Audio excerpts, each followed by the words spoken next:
Sauf qu'aujourd'hui, le porno, il est plus que sur les sites porno. Il est aussi sur les réseaux sociaux. Il est sur Snapchat, il est sur Instagram, il est sur TikTok. On va avoir de plus en plus de contenus sexuels, non seulement hyper sexualisés, donc qui ne sont pas sexuels mais qui sont sexualisés, mais il y a aussi... contrôlé ça ? En théorie, oui, mais en pratique, non. Donc, je pense qu'on a d'abord besoin de comprendre qu'est-ce que les ados voient, quel est le climat global, mais ce climat, il est créé par ce besoin d'appartenir. C'est-à-dire qu'en tant que parent ou adulte qui travaille avec des ados, c'est facile de vouloir dire plus de TikTok ou tu fais pas ci, tu fais pas ça. Mais le problème, c'est que quand on est ado, on a besoin d'appartenir. Quand on est adulte, on a besoin d'appartenir. Mais ce sentiment est encore plus fort à l'adolescence où on est en train de se construire. Et comment est-ce que les parents peuvent parler aux ados ? Je pense qu'il y a les deux. C'est-à-dire qu'en tant que parent, parler à son ado, mais c'est aussi organiser une discussion de groupe, faire regarder un documentaire sur la question, regarder cette vidéo. On invite toutes les copines et on regarde ensemble la vidéo et on en parle en fait. C'est-à-dire que juste parler à son enfant, c'est vraiment difficile parce que du coup, il va se retrouver tiraillé entre la morale des parents et la morale du groupe. Et la morale du groupe, elle va être plus importante que la morale des parents. C'est-à-dire que ce qui est sûr, c'est que les réseaux sociaux et le besoin de validation qu'on va retrouver, c'est-à-dire qu'on poste des vidéos sur les réseaux sociaux pour avoir des likes, pour se sentir validé, pour activer notre circuit de la récompense, pour avoir ce sentiment d'exister. Mais il n'y a pas que sur les réseaux sociaux qu'on peut avoir ce sentiment d'exister. On peut l'avoir en faisant du judo, on peut l'avoir en faisant du dessin, on peut l'avoir en allant avec les scouts et en campant pendant le week-end. On peut en parler. Et je pense que c'est important d'en parler, que c'est important d'aider les ados à construire leur esprit critique, leur capacité à réfléchir, leur capacité à analyser les conséquences de leurs actions.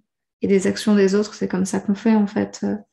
Et c'est pas juste réfléchir aux conséquences, ça sert à rien. Ça fait juste se sentir nul.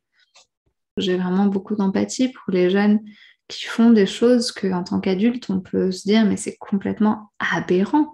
Comment est-ce qu'ils peuvent en arriver là ? Alors, on peut aussi appartenir au groupe qui ne fait pas. On peut. Mais souvent, le groupe qui ne fait pas, c'est pas toujours les plus cool.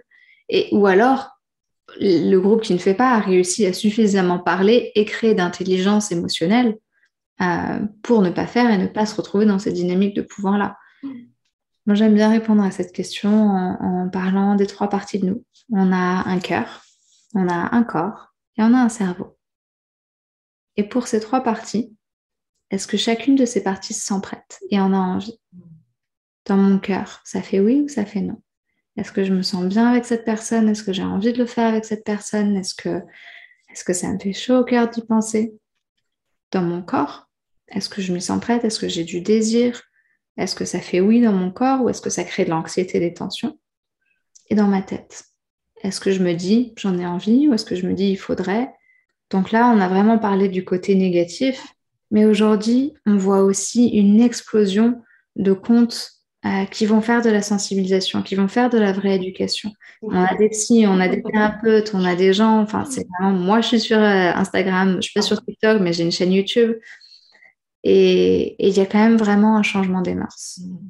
Donc il y a les deux. Et je pense que c'est quand même vraiment important, et merci d'avoir posé cette question, et qu'on n'ait pas juste donné l'image négative des réseaux sociaux, parce qu'aujourd'hui, il y a vraiment énormément de contenu qui est libérateur, qui fait du bien, qui permet de se sentir normal, qui est décomplexant, qui est éducatif sur les réseaux sociaux. En fait, ça dépend surtout de quel compte on suit. Et du coup, si vous avez envie d'aider vos ados, vous pouvez aussi leur conseiller des comptes. Envoyez-leur une liste de comptes cool à suivre.